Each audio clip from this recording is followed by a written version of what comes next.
Hello friends, कैसे हैं। आज मैं लेके आ रहा हूँ सीटेट पेपर 2 का कोड नंबर जेड। 7 फरवरी को जो एग्जाम हुआ उसका एनालिसिस फास्ट एंड क्विक 1 से 60 क्वेश्चन है, जिन्हें आप अपना टेस्ट चेक कर सकते हैं कि आपका परफॉर्मेंस कैसा रहा। तो स्टार्ट करते हैं आज का सेशन। पहला question number 1 assertion and reason का है। The purpose of the administrating the intelligent test and the extended observation should be compare children in specific domain and ability. Reason क्या है? Intelligence is an innate ability and can not be nature nurtured. तो B तो बिल्कुल ही गलत है, क्योंकि बुद्धिमत्ता एक जन्मजात है, उसे पोषित नहीं किया जा सकता। तो बी गलत है। ए इसका सही है, तो इसका राइट आंसर है A is right but B wrong. Right answer is B. Question number 2, एक शिक्षिका को अपने माध्यमिक स्कूल की कक्षा में सचेत रूप से सभी जेंडर के वैज्ञानिकों का उदाहरण लेती है। कोशिश है कि वो ए जेंडर भेदभाव को मजबूत करती है, बी जेंडर पहचान को समझ करे, सी जेंडर स्थिरता का निर्माण करे, फोर्थ क्या है? जेंडर रूढ़ियों को तोड़े। तो इसका ए और तीन में, 1 और 3 में कुछ आंसर है। तो इसका राइट आंसर है जेंडर स्थिरता का निर्माण कर रही है या भेदभाव को भी मजबूत कर सकती है। तो इसका राइट आंसर मेरे अनुसार 3 है या तो 1 है। जब कमीशन का आंसर आ जाएगा तब पता चलेगा। वैसे इसका 3 आंसर है, स्थिरता का निर्माण कर रही है। क्वेश्चन नंबर 3, दी एजर्सन रीजन है। सभी लड़कियां मेहनती होती हैं और ईमानदार होती हैं, जबकि लड़के बुद्धिमान और रूपदार होते हैं। रीजन क्या दिया? ये 2 विशिष्ट जैविक मस्तिष्क लड़कियों और लड़कों के शारीरिक और संज्ञानात्मक कौशल के साथ साथ व्यक्तित्व और स्वभाव में भी मतभेद का उत्पन्न कर सकते हैं। तो इसमें ए भी गलत है, क्योंकि ये स्टेटमेंट ही गलत है और रीजन उससे भी ज़्यादा गलत है। तो आप इसमें दोनों गलत रखते हैं। Both A and R false. Right answer is C. तीसरा इसका आंसर है, तो right answer both A and R false. Question number 4, विद्यार्थियों के सीखने की प्राथमिकताओं में व्यक्तिगत भिन्नताओं को किस रूप में देखा जाना चाहिए? ए कुछ बच्चों में संज्ञानात्मक असमानता होती है, बी कुछ बच्चों में विकासात्मक कमियां होती हैं, तीसरा विविधता का सामान्य चित्रण है, चौथा उनके अलग अलग बुद्धि उपलब्धि स्तरों का असामान्य मापदंड होता है। तो इसका राइट आंसर है सी, विविधता का सामान्य चित्रण mean normal depiction of diversity. तो चौथे का आंसर है तीसरा। नेक्स्ट क्वेश्चन नंबर 5, वो आकलन जो किसी विद्यार्थी के प्राप्त अंकों को अन्य विद्यार्थी के औसत अंक प्रदर्शन से तुलना करने के लिए किया जाता है। ए प्रारूप संदर्भित, बी मानक संदर्भित, सी आत्म संदर्भित, डी मापदंड संदर्भित। तो इसमें है मानक संदर्भित, क्योंकि एक का दूसरे से तुलना कर रहे हैं। तो right answer is norm reference means मानक संदर्भित। इसका आंसर है दो। नेक्स्ट क्वेश्चन नंबर 7, निम्नलिखित में से कौन सा प्रश्न विद्यार्थियों के उच्च स्तरीय आलोचनात्मक और विश्लेषणात्मक चिंतन कौशल को बढ़ावा देता है?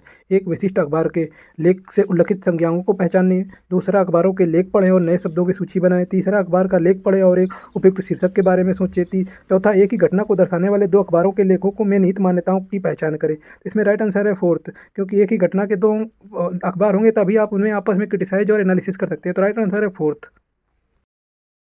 क्वेश्चन नंबर 8, ये भी एजर्सन और रीजन का है कि एजर्सन क्या है कि खराब लेखन क्षमता वाले छात्रों को अक्सर उनके शिक्षकों द्वारा बौद्धिक रूप से अक्षम अक्षम के रूप में चित्रित किया जाता है। तो रीजन क्या है? शिक्षकों में अंतर्निहित पूर्वाग्रह होते हैं और छात्रों के सीखने के व्यवहार के बारे में धारणा रखते हैं, जो छात्रों के विकास को प्रभावित कर सकते हैं। तो इसमें क्या है? 1 है, 2 है, कौन सा सही है? तो इसका राइट आंसर है ए और बी दोनों सही है। और ए आर की व्याख्या करता है, क्योंकि यदि आपके पास बौद्धिक रूप से अक्षम बालकों के बारे में पूर्वाग्रह है तो उससे उसके छात्रों के विकास को प्रभावित करता है। तो इसका राइट आंसर है fourth, both A and B are true and R is also correct explanation of A. Right answer is 4.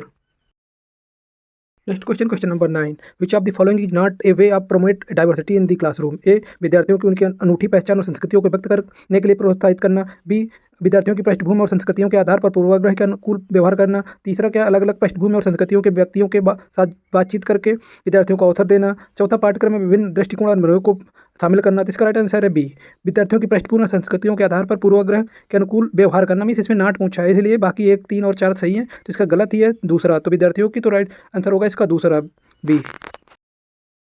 Next question number 10, which of the following is the correct match of the learning disability and challenge cause by it? A लेखन वैकल्प सूक्ष्म पेशियां कौशल और वर्तनी के प्रभाव प्रभावित करता है, बी पठन वैकल्प संख्याओं और गणित संख्याओं को सीखने की क्षमता को प्रभावित करता है, गतिसम वैकल्प ठीक से देख सुन और बोल पाने की क्षमता को प्रभावित करता है, चौथा क्या है गुणज वैकल्प पढ़ने की क्षमता और भाषा संस्कृति को प्रभावित करता है। तो इसका राइट आंसर है 1, dysgraphia means impact the fine motor skill and spelling. तो ये क्या लेखन कौशल ही इसका एक राइट आंसर है, क्योंकि इसमें सूक्ष्म पेशियां कौशल और वर्तनी को प्रभावित करता है। तो इसका राइट आंसर है 1।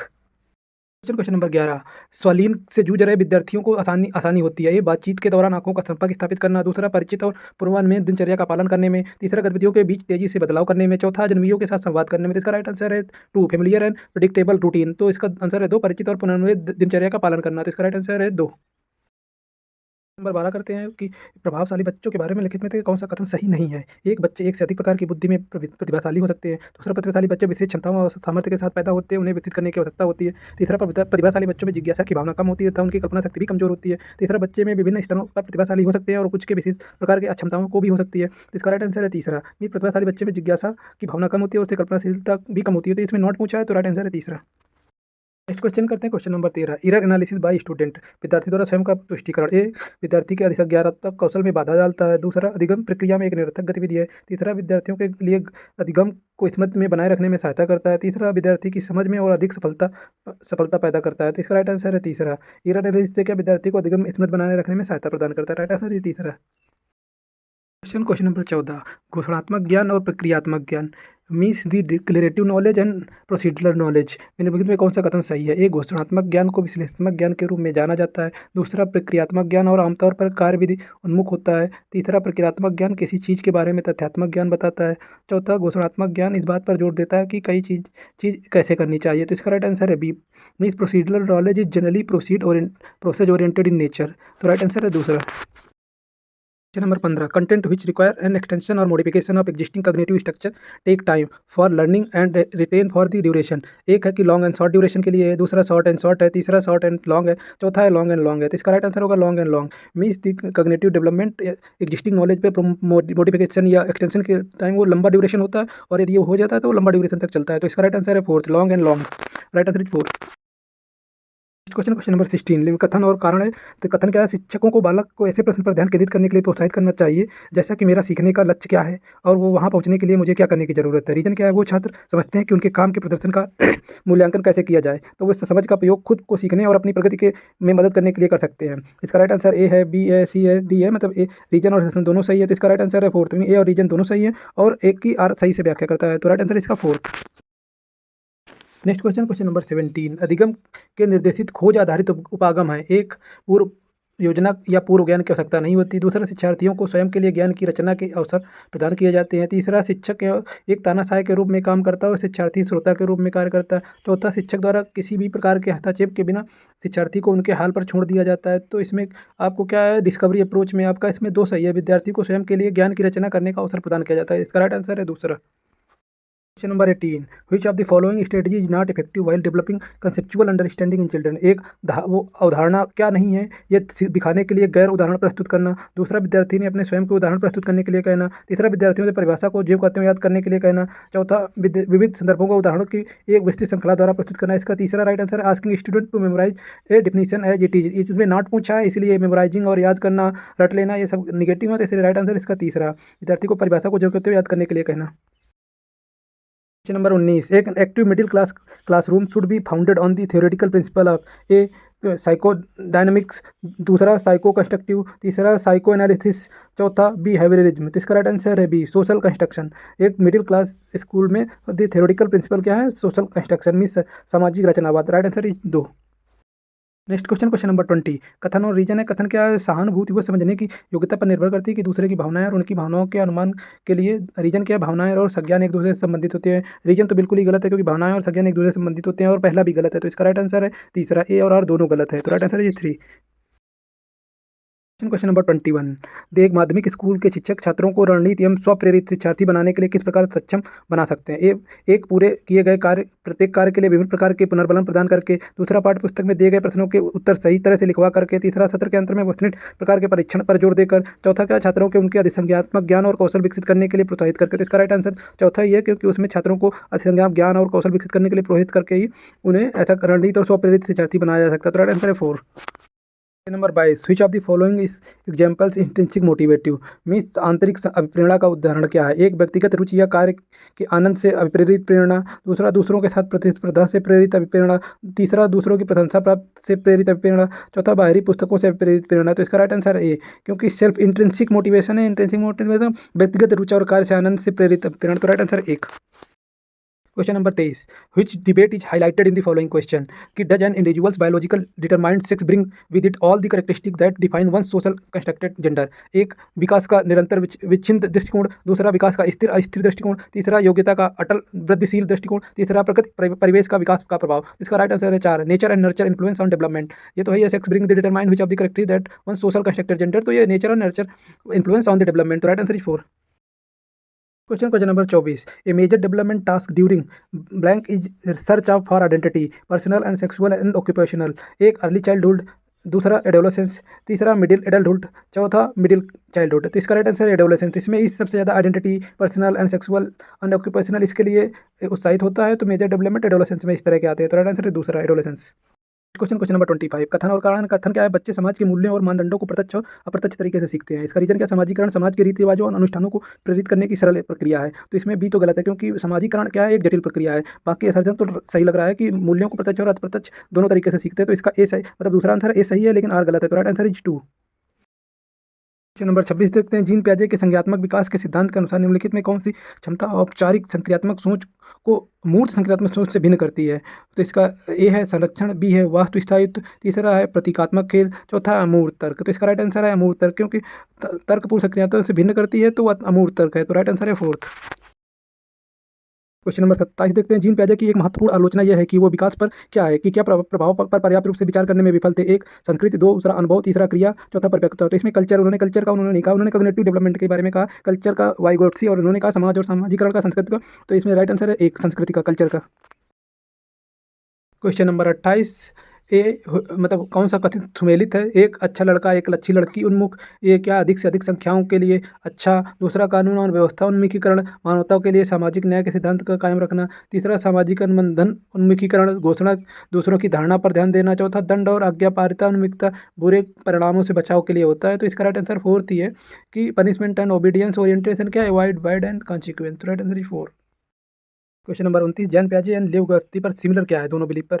ए language influence and determine thought, दूसरा culture has a profound effect on the learning, तीसरा development of the children take place in a stage like progression, चौथा क्या है? Children are involve in the process of meaning making. इसका right answer चौथा है, बच्चे अर्थ निर्माण की प्रक्रिया में शामिल होते हैं। दोनों में सिमिलरिटी थी। तो राइट आंसर इज 4। और तीसरा, दिले वाइगोत्स्की प्रपोज दैट कि एक बच्चों की सोच वयस्कों की मात्रात्मक रूप से भिन्न होती है, दूसरा बच्चों की सोच वयस्कों से गुणात्मक रूप से भिन्न होती है, तीसरा बच्चों में बहुत क्षमता होती है जिसमें वो कार्य की को भी शामिल करते हैं जो दूसरों के सहयोग से कार्य कर सकते हैं, चौथा बच्चे अनियंत्रित पैदा होते हैं और समाज को उन्हें सामाजिक व्यवहार सिखाने की जरूरत होती है। तो इसका राइट आंसर 4th ही है, क्योंकि children are bar unruly and society need to them change in social behaviour. तो राइट आंसर है 4th। मैथ स्टार्ट करते हैं। 31 नंबर 2a इंटू ए है और ए है, तो इसमें आपका जो ए है वो एक एक तो हो ही नहीं सकता, क्योंकि एक होगा तो ऊपर जो भी होगा वो सेम सेम आ जाएगा। तो आपका 3 अंक का बनेगा ही नहीं, क्योंकि 2 अंक वाले से 1 अंक से गुणा करना है, तो ए को मतलब 1 से या उससे ज़्यादा होना पड़ेगा। तो ए और दूसरा तो कैंसिल हो जाते हैं, इसमें तीसरा और चौथा ही ऑप्शन बचता है। तो इसका राइट आंसर है बी, मतलब सी, जिसमें ए है 5, 5 को रखेंगे तो 5 से 5 करेंगे, क्योंकि ए में ए ही आ रहा है। तो एक, तो इसका राइट आंसर है तीसरा, ए इज 5, बी इज 1। दूसरा लगा के देखते हैं। 32 को a minus B is 11/5 and A B is 3/4। तो a प्लस बी का, तो इसमें आप a प्लस बी का होल स्क्वायर का फार्मूला लगा लीजिए, आपका आ जाएगा। कैसे देखते हैं? इसका राइट आंसर है पहला 2 सही 4/5, राइट आंसर इज 1। कैसे है देखते हैं इसको, a प्लस बी का होल स्क्वायर लगाते हैं। ए प्लस बी को ए माइनस बी के फॉर्म में कैसे लिखते हैं? ए प्लस बी का होल स्क्वायर क्या होता है? ए माइनस बी का होल स्क्वायर प्लस 4ab, और हमें वैल्यू क्या दी हुई है? ए माइनस बी की और ए प्लस बी की, ए माइनस बी और ए बी की दी हुई है, तो ए माइनस बी की लगा देते हैं और ए बी की लगा देते हैं। तो 11/5 का होल स्क्वायर और 4 इंटू 3, ए बी का वैल्यू है 3/4। तो इसको सॉल्व करते हैं, 21/25 प्लस 3, और इसको ऐड करेंगे तो 196/25। अब हमने स्क्वायर करने का है तो अंडर रूट लगा के इसको वैल्यू निकाल लेंगे। तो राइट आंसर 14/5 ए प्लस बी की वैल्यू आ जाती है। इसको डिवाइड करेंगे तो इसका राइट आंसर का है 2 सही 4/5। तो राइट आंसर है 1, 2 सही 4/5।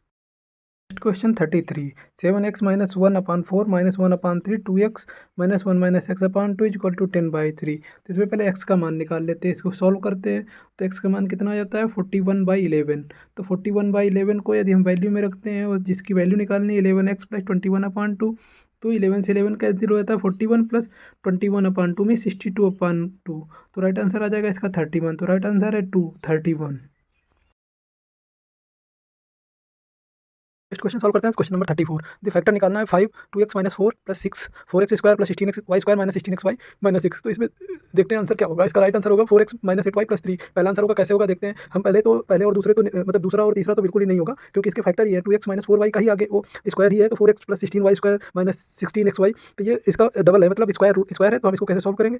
दो आंसर होंगे इसके, 2x माइनस 4y माइनस 3 और 4x माइनस 8y प्लस 3। तो हम एक एक को टेस्ट कर लेते हैं दोनों को। यदि हम 2x माइनस 4y माइनस 3 इसका फैक्टर है, तो 2x minus 4y equal to 3 इस इक्वेशन को सेटिस्फाई करेगा। मतलब 2x माइनस 4y की जगह 3 रख के देख लेते हैं। जब पूरी इक्वेशन में यदि 0 हो जाता है तो इसका फैक्टर हो जाएगा, तो 3 रखने पर ये इसका 5 इंटू 15 हो जाएगा, 6 इंटू 3 हो जाएगा 16 माइनस 6 ये 0 नहीं हो रहा है, तो मतलब 2x माइनस 4y माइनस 3 इसका आंसर नहीं है। तो दूसरा टेस्ट करते हैं, 4x minus 8y plus 3 equal to 0। तो इसमें क्या है, 4x minus 8y equal to क्या हो जाएगा 3। 3, तो इसको हम हाफ कर देते हैं, तो 2x minus 4y equal to क्या हो गया 3/2। अब इसको इसमें इक्वेशन में पुट करके रख लेते हैं, तो इक्वेशन 0 हो जाती है, मतलब इसका ये फैक्टर है, तो मतलब 4x minus 8y plus 3 equal to 0 हो जा रहा है उसका फैक्टर। तो ये राइट आंसर है 1, 4x माइनस 8y प्लस 3।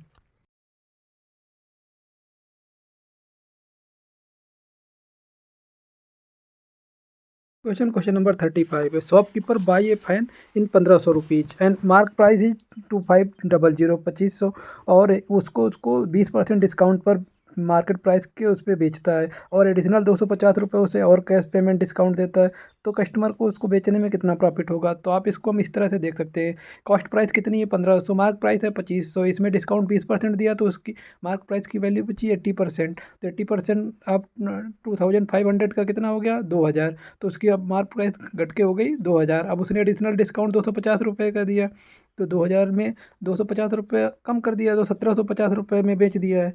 तो उसको अब कितना प्रॉफिट हुआ, 1500 में खरीदी थी, 1750 में बेच दिए, तो राइट आंसर 250 रुपये। तो right answer is B, 250 rupees. बहुत सरल क्वेश्चन है। अरे इसका राइट आंसर हुआ बी, 250 रुपये। Next question 36.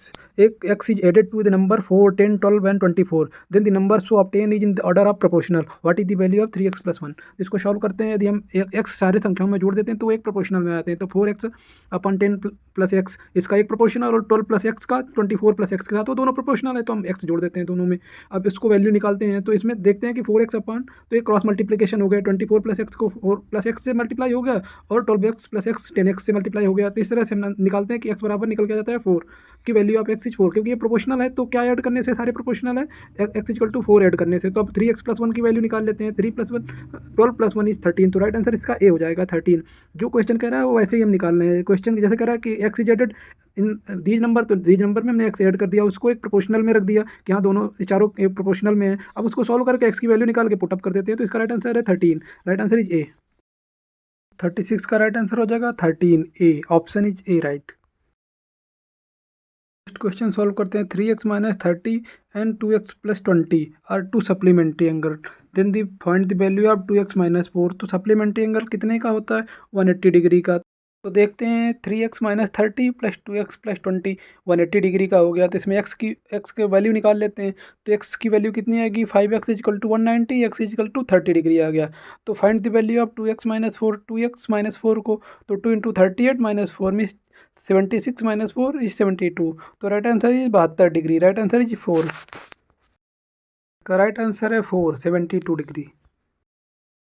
चलिए नेक्स्ट क्वेश्चन सॉल्व करते हैं। करें एक पी ओ क्यू ट्रेंगल है जिसमें पी और क्यू 30 एंड 50 डिग्री है, इनके एक angle bisector P and Q को एक ओ पर मीट करते हैं, तो then the value of 2 P Q minus 10। तो आपको सबसे पहले पी ओ क्यू निकालना है। पी ओ क्यू कितना होगा, पी का एंगल बाइसेक्टर है तो ये 15-15 डिग्री के हो गए, दूसरा है उसके 50 का तो 25 हो गए, तो पी ओ क्यू कितना हो गया 180 माइनस 15 प्लस 25, तो राइट पी ओ क्यू कितना आ गया 140 डिग्री। अब हमें निकालना 2 पी ओ क्यू माइनस 10, तो 140 इंटू 2 280 माइनस 10, तो राइट आंसर हुआ 270 डिग्री। तो इसका राइट आंसर है 270 डिग्री, दूसरा आंसर। Right answer is 270।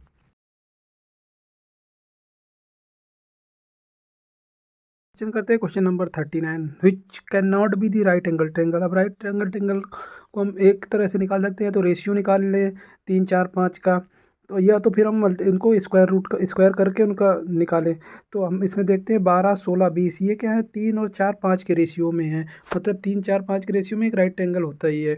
इसी तरह 4.5 6 और 7.5 ये भी 2 3 4 5 के रेशियो में है, तो ये भी राइट एंगल ट्रेंगल होगा। मेन है हमें तीसरे और चौथे को चेक करने की, जिसमें ये चेक करना, तो हम चौथे को चेक करते हैं 2.5 6 और 5.6, ये भी 5 12 और 13 के रेशियो में, मीन्स 5 का स्क्वायर 12 का स्क्वायर 13 के स्क्वायर के बराबर आ जाता है।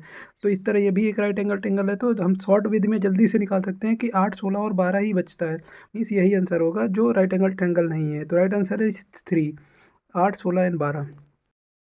नेक्स्ट करते हैं question number 40, which one of the following letter does not have the rotational symmetry, means इसको रोटेट करने पर भी वो सिमेट्रिकल नहीं होता, वो तो चाहे इधर की तरफ रोटेट कर दो वो सिमेट्री ले लेगा। ई मुश्किल है, एन को आप रोटेट कर दो 180 डिग्री, ये भी सिमेट्री में रहेगा। एच भी आपको लेफ्ट राइट सिमेट्री पे रहेगा। ई है आपको सिमेट्री पे नहीं रहता है, उसको यदि हम रोटेट कर देते हैं, तो राइट आंसर है 2, मतलब ई है। Next question, question number 41, the diagonal P R and Q S of a parallelogram P Q R S intersect at O, then the value of OP equal to x plus y centimetre, OQ equal to 20 centimetre, OR equal to 16 centimetre, OS equal to y plus 7 centimetre. तो इसके अनुसार हम XY निकाल सकते हैं, क्योंकि पहला parallelogram के डायगोनल क्या है, इंटरसेक्ट करते हैं, इक्वली बाइसेक्ट करते हैं। तो जो इसकी वैल्यू होगी OP इक्वल टू OR की बराबर होंगे और OS की OQ से बराबर होंगे। तो x plus y equal to 16 और y प्लस 7 इक्वल टू 20। तो y प्लस 7 इक्वल टू 20, तो y की वैल्यू हो जाएगी 13। तो इसको उसमें x प्लस वाई में रख देंगे, तो x plus y equal to 16, तो x की वैल्यू आ गई 3। अब हम उसको वैल्यू जिसकी निकालनी है 7x माइनस वाई की रख देंगे, तो 7 इंटू 3 माइनस 13 इक्वल टू 8। तो right answer is 8। Right answer आएगा आपका 8। Right answer is 1। Right answer is 8 1। Question 42 करते हैं। इसमें कहता है perimeter and area of a trapezium is 52 and 128 centimetre square. यदि नॉन पैरेलल भुजाओं का योग 20 है तो इसके डिस्टेंस बिटवीन पैरेलल साइड का पूछ रहा है। तो इसका फार्मूला हमें पता है ट्रेपेजियम का, कि एरिया क्या होता है कि 1/2 साइड का, दोनों जो पैरेलल साइड है उनका योग इंटू लंब। तो हम उस फार्मूले को यूज करते हैं कि 1/2 into distance between the parallel side, जिसे लंब कह रहे हैं, और सम ऑफ दी पैरेलल साइड। तो इसके अनुसार आपका क्या निकल के आ जाएगा, 128 इक्वल टू 1/2 लंब इंटू 52 माइनस 20। क्या है, नॉन पैरेलल साइड का योग है 20, तो 52 में हम सब्ट्रैक्ट कर देते हैं तो 32 निकल के आ जाएगा, दोनों पैरेलल साइड का योग। तो लंब इंटू 32। तो अब 1/2 को 128 से मल्टीप्लाई कर देंगे तो 256 हो जा रहा है, और 32 से भाग दे देंगे तो कितना लंब की वैल्यू आ जाती है, 8 सेंटीमीटर। तो right answer is a, 8 centimetre. 42 का राइट आंसर क्या हो गया, 8 सेंटीमीटर। क्वेश्चन करते हैं 43। Rectangle of area is 48 centimetre metre square and one side is 6। Then and one man travel in a 10 metre per second per minute, then how much time it will take. तो हमने दूसरी side निकाल ली। दूसरी side कितनी निकल के आई, यदि 48 metre square उसका एरिया है तो दूसरी साइड निकल के आ गई 8। तो 6 इंटू 8 48। तो उसका डायगोनल कितना निकल के आया, 6 और 8 से 10 मीटर। और आदमी को 20 मीटर चलने में 60 सेकंड, मीन्स 1 मिनट लग रहे हैं, तो 10 मीटर चलने में 30 सेकंड लगेंगे, मीन्स आधा। तो इसका राइट आंसर हो जाएगा 30 सेकंड, मीन्स हाफ मिनट। तो इसका राइट आंसर है आपका 30 second, number 2 is right answer.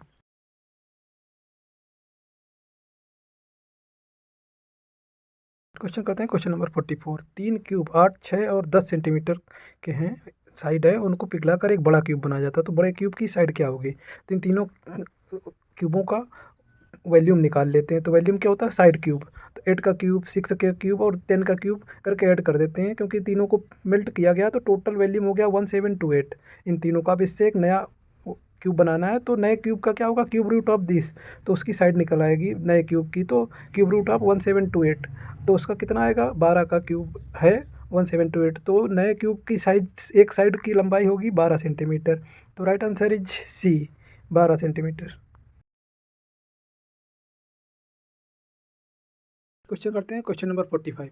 हमें मीन निकालना है मीडियन और मोड का। ये ऑब्जर्वेशन दिया गया 30, 61 एंड ये 10 इवन नंबर का है। तो हम मीडियन इनमें कैसे निकालेंगे, सबको अरेंज कर देंगे सीक्वेंस में, आरोही क्रम में, मैं बढ़ते हुए क्रम में 20, 26, 28, 30, 45, 55, 56, 56, 60, 61। अब इसका मीडियन क्या होगा, इवन है, तो इसका मिड टर्म प्लस मिड से आगे वाला एक टर्म का मीन निकाल लेंगे। तो इसका मिड है 55 और उस मतलब 45 और 55 का हम एवरेज निकालेंगे तो आएगा 50। तो मीडियन निकल के आ जाएगा 50। मोड क्या होगा, इसमें केवल एक ही नंबर है जो रिपीट हो रहा है 56, तो इसका मोड हो जाएगा 56। तो 56 और इसका दोनों का मीन निकालना है, तो 56 प्लस 50 हो गया 106। अब इसका हाफ मीन निकालना है, तो दोनों का मीन निकाल दिया तो आ गया 53। तो right answer is a, 53।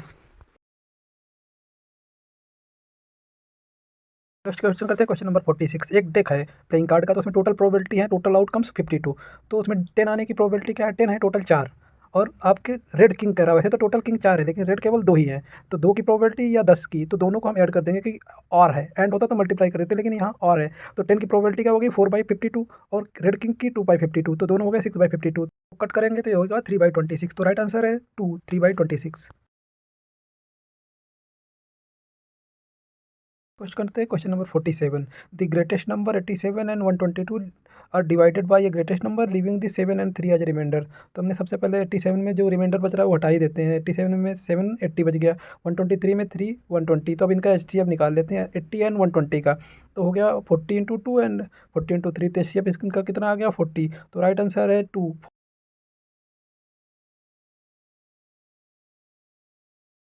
Question solve करते हैं 48। ये है 0.4 बार प्लस 0.6 बार। तो इसको कैसे करेंगे, 0.4 बार, 4 के ऊपर बार है तो जितने नंबर बार पे होते हैं उतने 9 नीचे आ जाते हैं। इसमें एक ही है तो 4/9 हो गया। 0.6 के केवल 6 के ऊपर है तो एक 6 है तो 9 आ गया, 6/9 इनको ऐड कर दिया तो 10/9। तो इसका आंसर हो गया 1, 1 से 1/9। Right answer is 1।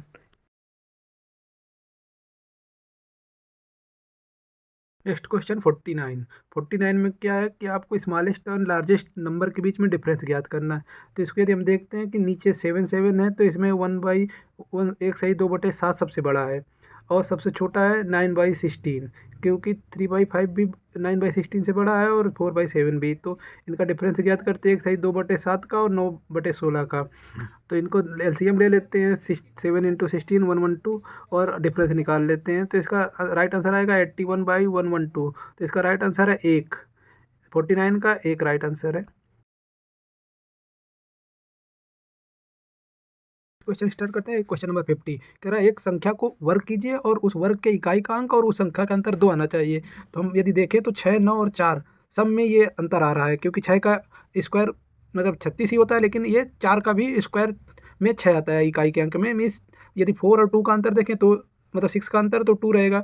इसी तरह 9 का भी यदि 7 का स्क्वायर करते हैं तो 9 आएगा यूनिट प्लेस पे, और 7 और 9 का 2 रहेगा। इसी तरह 4 के उसमें भी 2 का डिफरेंस रहेगा। यदि 2 का स्क्वायर करेंगे तो 4 आएगा, और 2 और 4 के केवल 5 ही ऐसा अंक है जिसका स्क्वायर करने पर भी इकाई में 5 आता है, इसलिए राइट आंसर है इसका 1। 10 क्वेश्चन मैथ की पेडागोगी है। क्वेश्चन नंबर 51 कह रहा है गणित में विद्यार्थियों के आकलन का कौन सा हिस्सा नहीं होना चाहिए। ए गणितीय तत्वों का कारण देना, बी गणितीय पदों की परिभाषाओं का प्रत्यास्मरण करना, तीसरा है कि गणित संबंधों का अमूर्तन के प्रयोग में समस्या समझना, चौथा क्या है दैनिक जीवन की परिस्थितियों से संबंधित समस्याओं को हल करने के लिए सीखी गणितीय अवधाओं का प्रयोग करना। इसमें नहीं पूछा है, तो इसमें रटने का मतलब याद करने का है, recalling definition of mathematical means प्रत्यास्मरण करना। तो इसका राइट आंसर है 2। Question number 52। 52 क्या क्या है, वो पहले भारतीय गणितज्ञ थे जिन्होंने व्याख्या की कि ऋणात्मक संख्या का वर्गमूल नहीं होता है। ए बौधायन, दूसरा आर्यभट्ट, तीसरा रामानुजम, चौथा महावीर। तो ये महावीरा हैं जिन्होंने ये कहा कि ऋणात्मक संख्याओं का वर्गमूल नहीं निकाला जा सकता।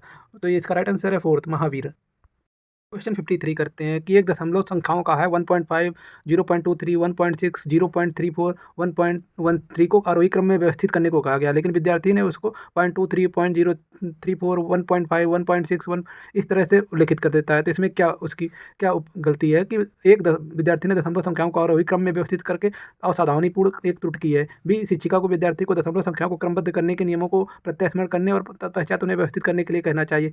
तीसरा विद्यार्थी ने उस दशमलव संख्याओं को बड़ा मानने की क्वेश्चन 54 एक शिक्षक ने बच्चों के एक एक इकाई के 6 वर्ग काटने को कहा और फिर पूछा इन वर्गों का उपयोग करके आप कितनी भिन्न आकृतियां बना सकते हैं। सबसे अधिक परिमाप वाली कौन सी आकृति बनेगी। इस क्रियाकलाप आपका सबसे कम उपयुक्त उद्देश्य है। एक सृजनात्मक और विश्लेषणात्मक कौशल विकसित करने के अवसर उपलब्ध कराना, दूसरा बच्चों के क्षेत्रफल और परिमाप के अधिगम का आकलन कराना, तीसरा याद किए गए सूत्रों को नए संदर्भ में लागू करना, चौथा बच्चों को सामूहिक कार्य में संलग्न करना। तो इसका राइट आंसर है तीसरा, क्योंकि याद किए हुए सूत्रों को एक नए संदर्भ में लागू करना, ताकि वो छोटी छोटी आकृतियों से एक दूसरी बड़े अधिक अधिक परिमाप वाली आकृति बनाएंगे तो उसको संदर्भ को सूत्रों को नए संदर्भ में लागू कर पाएंगे। तो राइट आंसर है तीसरा। क्वेश्चन 55 एक बच्चा एक समीकरण को x+7 = 15 को हल करता है, लेकिन वो x+7 - 7 = 15 और x⁻15 का सॉल्व कर देता है। तो ये इसका सर्वोच्च उपचारात्मक कार्यनीति है। एक बच्चे को सवाल सरल भाषा में समझाएं, दूसरा वैकल्पिक विधि का उपयोग करते हुए समता की अवधारणा की व्याख्या करें, चौथा तीसरा स्वयं पट पर उसी समीकरण को हल करने के लिए बच्चे से कहें, चौथा बच्चे को समीकरण हल करने वाले बहुत सारे सवाल दें। तो चौथा तो ऐसे ही गलत हो जाता है और तीसरा भी गलत हो जाता है। इसका राइट आंसर है दूसरा, वैकल्पिक विधि का उपयोग करते हुए समता की अवधारणा की व्याख्या करें ताकि बच्चा अच्छे से समझ पाए। तो इसका राइट आंसर है दूसरा। क्वेश्चन 56 राष्ट्रीय पाठ्यचर्या रूपरेखा 2005 के अनुसार अंकगणित और बीजगणित के शिक्षण के दौरान शिक्षार्थियों में कौन से महत्वपूर्ण कौशल विकसित किए जाने चाहिए। ए संबंधों के पैटर्न खोजना, बी बीजगणितीय सर्वसमीकरणों को याद करना, सी संख्याओं के मध्य संबंध देखना, डी बीजगणितीय संकेतों को लिखने का गहन अभ्यास करना। इसका राइट आंसर देखिए ए और सी है, मतलब ए भी सही है और सी भी सही है। बीजगणितीय संख्याओं को याद करना गलत है, संकेतों को लिखने का गहन प्रयास करना भी बी और डी तो बिल्कुल गलत है। जहाँ बी आ रहा है और डी आ रहा है तो हटा देते हैं। तो इसका राइट आंसर है ए और सी। तो एक राइट आंसर है इसका 1 एक नंबर। क्वेश्चन 57 कक्षा 8 में आकृतियां पढ़ाने के बाद एक शिक्षिका ने ऐतिहासिक स्थानों की यात्रा की योजना बनाई। निम्नलिखित में कौन सा कथन इसके लिए उपयुक्त कारण है। एक शिक्षिका ने अधिकतर पाठ्यक्रम पूरा कर लिया और इसके लिए मजे के लिए वो क्षेत्र यात्रा की योजना बनाई है। दूसरा आकृति वास्तुकला का एक विभिन्न अंग है और इस तरह की यात्राएं विभिन्न विषयों से संबंधों को बढ़ाती है। तीसरा ये गणित की कक्षा के नियमित शिक्षण से विराम होगा और विद्यार्थियों के संचार कौशल में सुधार करने का अवसर होगा। तीसरा क्षेत्र यात्राएं सीबीएसई की सिफारिश है। तो आपका सीबीएसई की कोई सिफारिश नहीं है, इससे शिक्षण में विराम का कोई वो नहीं है, ना ही वो योजना मजे के लिए बनाई जाए। इसका राइट आंसर है दूसरा, आकृति वास्तुकला का एक विभिन्न अंग है, इसके यात्राओं के द्वारा विषय से संबंधों को बढ़ाती है। तो राइट आंसर है 2। क्वेश्चन 58 गणित की एक शिक्षिका उमा ने एक विद्यार्थी से पूछा बेलन के कितने किनारे होते हैं। विद्यार्थी ने उत्तर दिया 2। उमा को चाहिए कि वो एक सही उत्तर के लिए विद्यार्थी की प्रशंसा करे, दूसरा बेलन की आकृति श्यामपट्ट पर बनाए उसके किनारे दर्शाए, तीसरा विद्यार्थी के हाथ में बेलन दे और प्रश्न दोबारा पूछे, चौथा विद्यार्थी को गलत उत्तर के लिए दंडित करे। तो दंडित करना तो है ही नहीं, प्रशंसा भी नहीं कर सकती 1 नंबर, और इसका राइट आंसर 2 और 3 में हो सकता है। तो थोड़ा कमीशन का आंसर आ जाते हैं मेरे अनुसार। हाथों में बेलन देने से एक प्रैक्टिकलिटी और वो समझ में आती है और प्रश्न दोबारा पूछना एक थोड़ा नेगेटिव हो जाता है। तो इसका तीसरा या तो दूसरा आंसर है, मेरे अनुसार इसका तीसरा आंसर है, विद्यार्थी के हाथ में बेलन दे और प्रश्न दोबारा पूछे। क्वेश्चन 59। एक शिक्षक बच्चों को एक वर्गाकार ग्रिड पर बनी हुई छवि देते हैं और कहते हैं कि इससे बड़ी और छोटी पार्श्व आकृति छवियां बनाएं। निम्नलिखित में तो कौन सा गणित की कक्षा के लिए क्रियाकलाप कराने का उद्देश्य नहीं होगा? एक, भिन्नों के अनुप्रयोग का अभ्यास प्रदान करने के लिए। दूसरा, अंकगणित और ज्यामिति की एकीकृत करने की अवसर प्रदान करने के लिए। तीसरा, सर्वसमता और समानता की अवधारणा का परिचय देने के लिए।